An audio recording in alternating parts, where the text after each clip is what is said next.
see what we can do about it. Hello everybody, what is up? Thanks for tuning back into the channel with BuiltJ. So here today we're going to be working on a 2003 Honda Accord that has a very loud lifter tick. So we're going to go ahead and check the valves as a precaution because it does have 250K on this Honda K series K24 motor. So here is the specs that we're going to be looking into. I have a valve lash adjuster tool, and the intake is going to be the 0.008 and the exhaust is going to be 0.011, and you can go ahead and adjust it between 0.008 to 0.010, and then the exhaust is going to be 0.011 to a max of 0.013. But let's go ahead and look into this valve cover and see what we need to remove this so we can go ahead and get started on this valve lash adjustment. So first off, of course, we're going to have to go ahead and loosen these 10mm bolts. You're going to have to remove the dipstick. So we'll go ahead and we'll remove these bolts over here. You're going to need to remove your coil pack, and you're also going to need to remove this bracket here for the power steering hose. You're also going to need to remove this vacuum line here, which sits on the valve cover, but then you're also going to need to remove that 10mm there and that 10mm there, as that is holding on to some other vacuum lines and harnesses that go to the valve cover. So let's jump right into it, and we'll get this process started.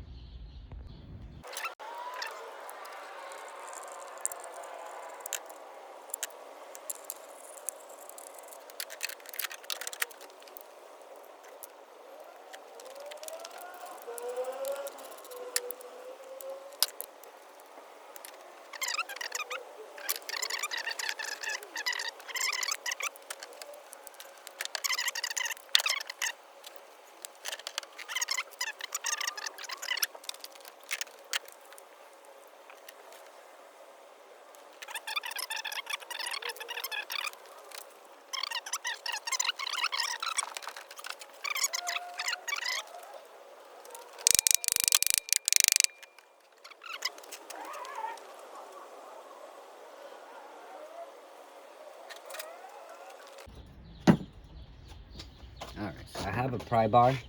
Just be careful because you don't want to score the aluminum head or the valve cover. But I'm going to go ahead and pry it in a few different locations to see if I can get it to come off. Yep, so I'm sticking it right on top of the power steering, and there's a little notch there that I can just go ahead and pry up a little bit. Here it is. All right, there we go. We've cracked her loose. And you can tell it's been on a while. So go ahead and pry up all around from left to right. There we go. She's loose. Be careful, because as you can see, these will come off and you don't want to lose them in your engine bay. So now that we've carefully removed this, we can go ahead and actually remove the whole valve cover. So let's do that.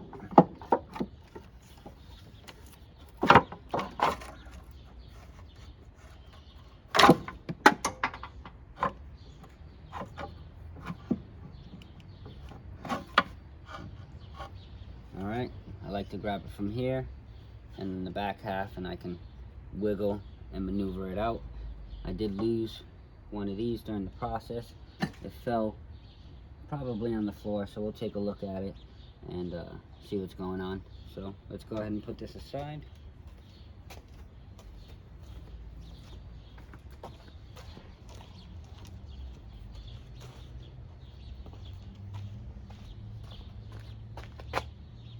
Okay, so the next step here is to remove the spark plugs. It's a good time now to go ahead and inspect them and see how they are.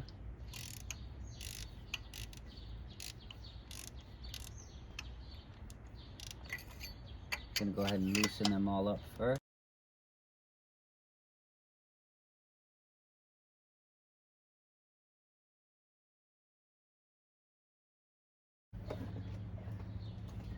Take a look at these guys. Those don't look healthy at all.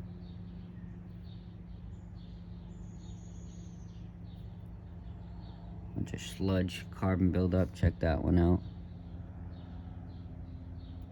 Pretty sweet, huh? Here's one with less carbon buildup.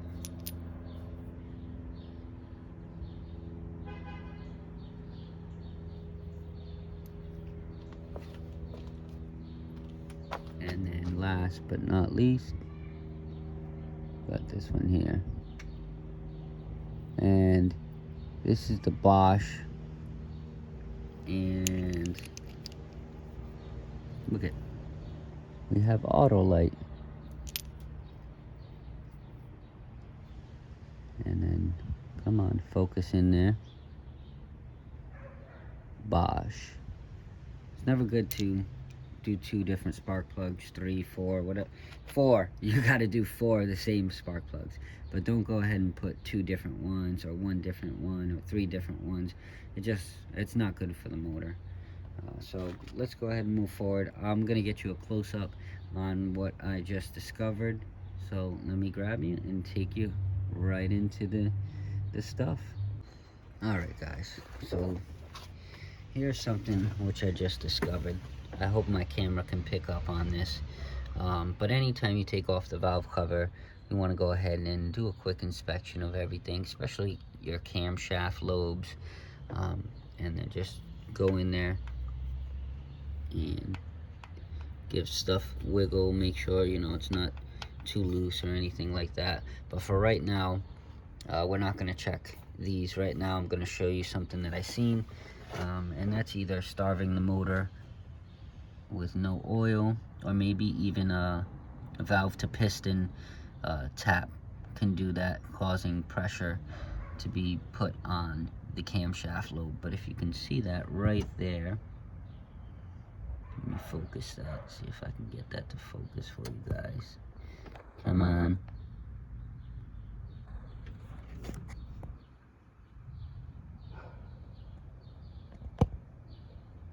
Well, I can't get that. Oh, I can't get that to focus too well, but right there you can see pits inside of the camshaft lobe. That is not a good sign at all. There you go, focus finally. But right there, it's got pitting on there. So you just want to rub your hands against the lobes, and you'll be able to feel it. It should be smooth. There shouldn't be any roughness to it, and this definitely has it. This lobe has it, very minor, but it does have the pitting. You can see right there. Basically, it's got small pitting. This lobe doesn't feel too bad, but I can't really see it at the angle that it's at. And yep, the last lobe, that's definitely pitted. I could feel it. There's some resistance, or friction, should I say. And this is the intake side, mind you. The exhaust side seems to be just fine.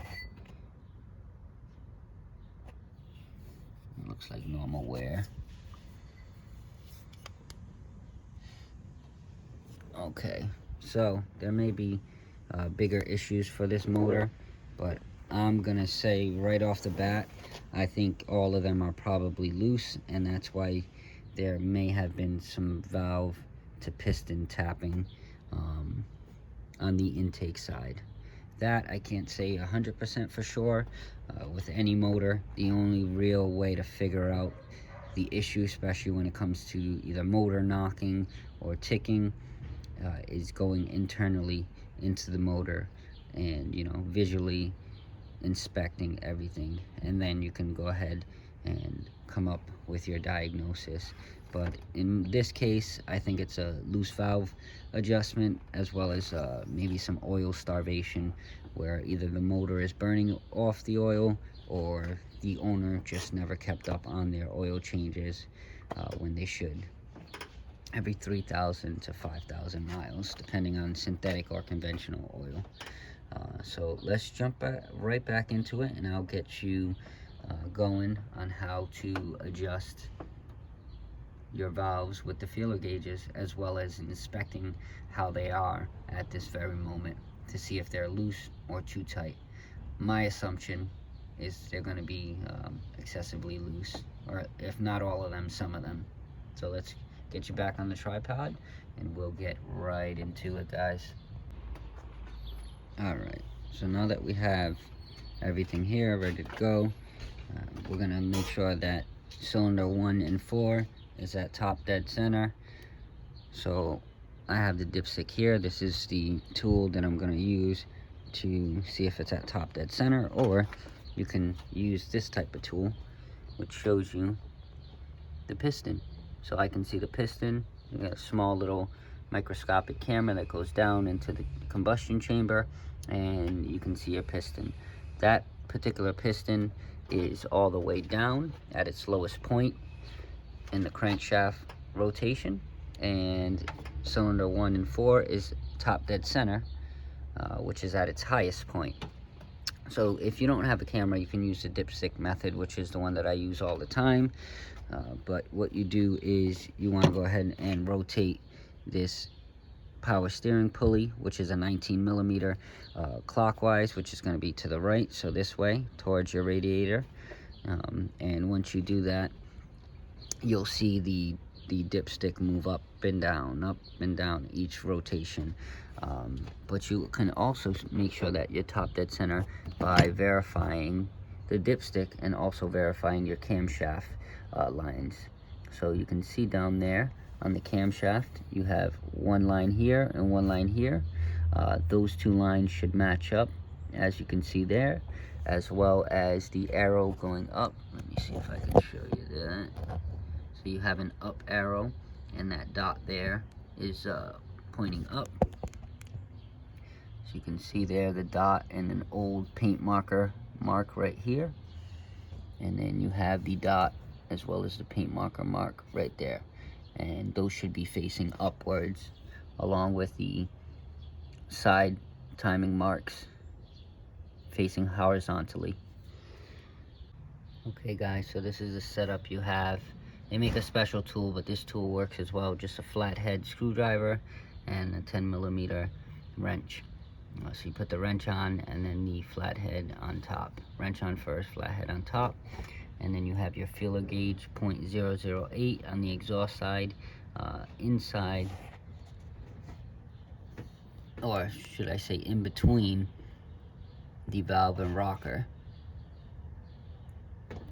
So what we'll do is we'll loosen that up, that nut, and then we will tighten down this to the right to tighten it down. That way it's basically biting on the feeler gauge, but you don't want to tighten it down all the way, just enough for that feeler gauge to have a slight drag. So let me put you on the tripod and show you how to do it.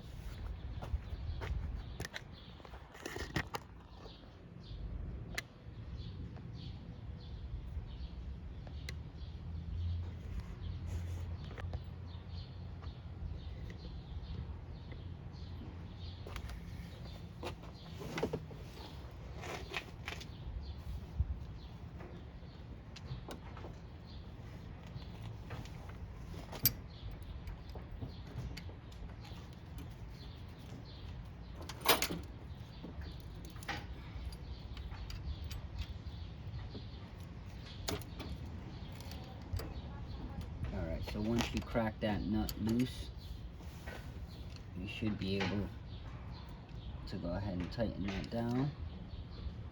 Get a bite on that feeler gauge.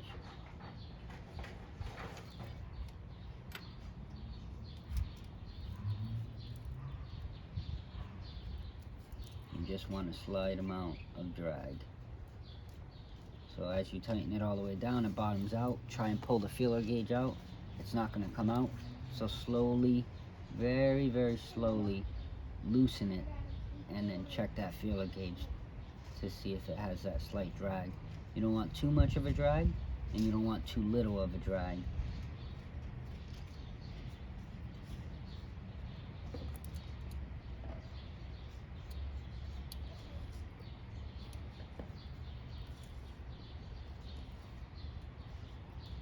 Alright, and then once you have it down to spec, it's important to hold this in place. This is the adjustment, this here, so hold that in its position, and that's when you're going to go ahead and tighten that nut down now. You don't want to move.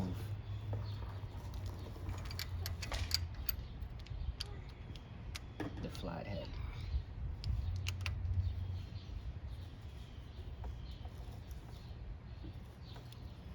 Alright. Once it's tightened down, use your feeler gauge and check it again. Yeah, that feels great. So another method that I use to make sure it's not too tight or it's not too loose, so I'm using the 0.008 once again. So now I'm going to use a 0.010, which is the max spec that I can have this clearance at, and we'll see. Yeah, that's beautiful. A 10 doesn't even fit. It goes about halfway before it gets bit in between both, and it does not want to go any further. So that's great. It's not above a 10. I'm going to check the 9.009. So we'll check that.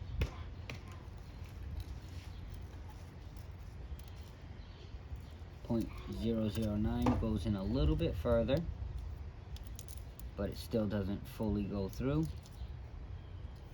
And try our 008 again.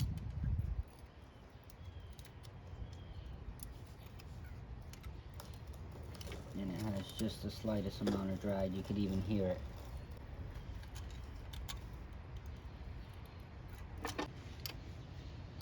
It's a lot of back and forth with valve adjustments, so take your time and be very patient. You don't want to mess this up. And please, before you even get started, make sure that the motor is cold and it's not hot. Don't do this adjustment while it's hot. Metal expands with heat, so if the motor is hot, the adjustments will be incorrect. There's not much more to it.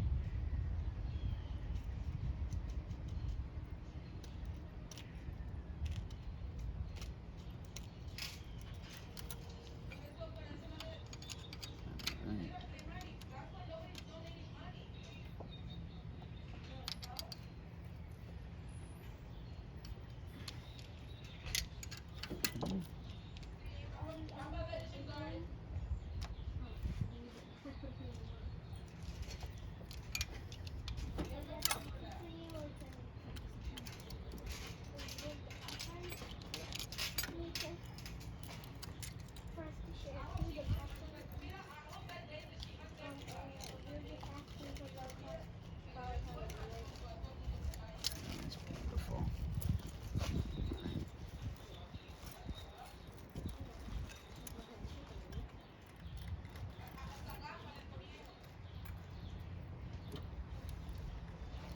But I wanted to make some syrup, but I didn't know if you said yes or no, so I was thinking.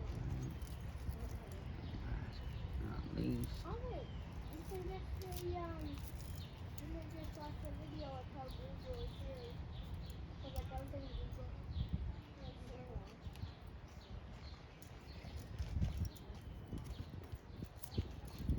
And Just go ahead and keep on testing. where's Make sure that it's good.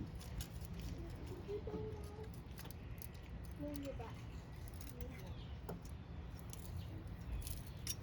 Alright, so now that we've checked And to make sure that these adjustments are good, we can go ahead and go on to the next one. So I've readjusted these two valves, and the resistance is great.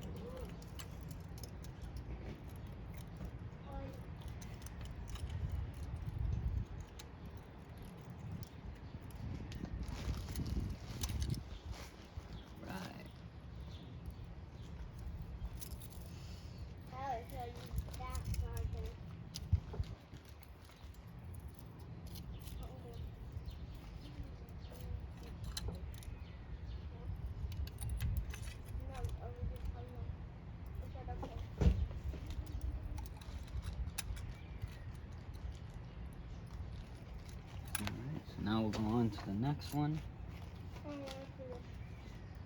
Make sure that everything's tight.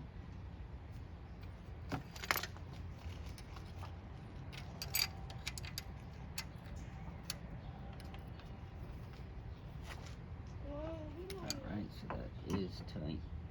Now we'll move on to the next one.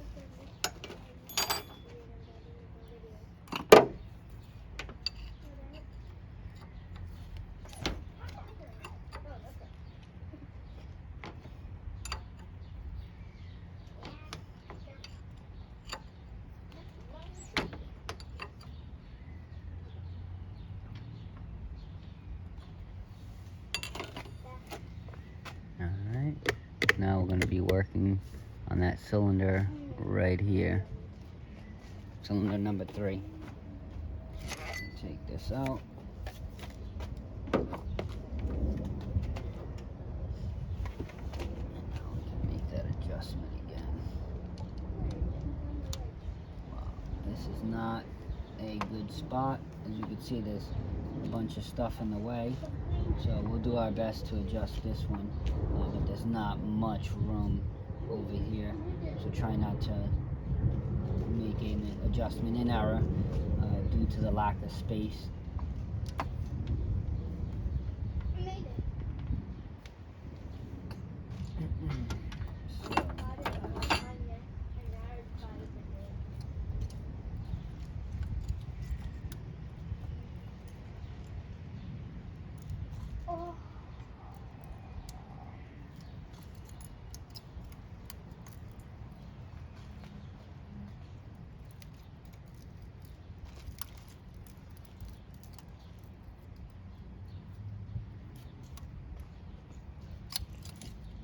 So these adjustments are out of spec. This is a 10, fits in there no problem. So we're gonna go ahead and bring that back down to a .008. So let's go ahead and crack these loose. With this particular one, I'm gonna use a 10mm socket because it's so hard to get in there with the wrench.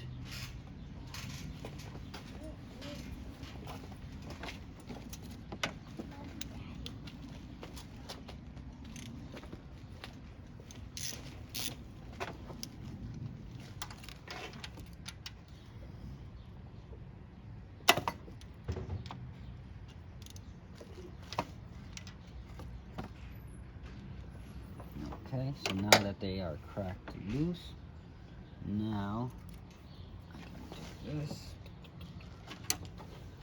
Okay, so we'll make our adjustments. So this is a 10. We go with my 8. So let's go with 8.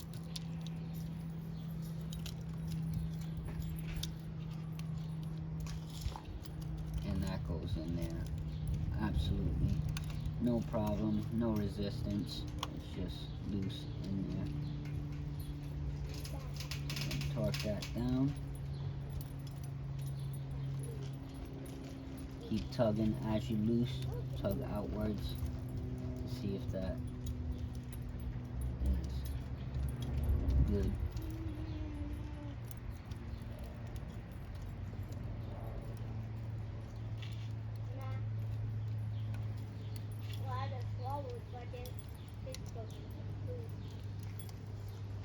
I'm gonna say 4, but I don't think 6. Alright, so that is a good adjustment. So now we'll grab our 10, tighten it up.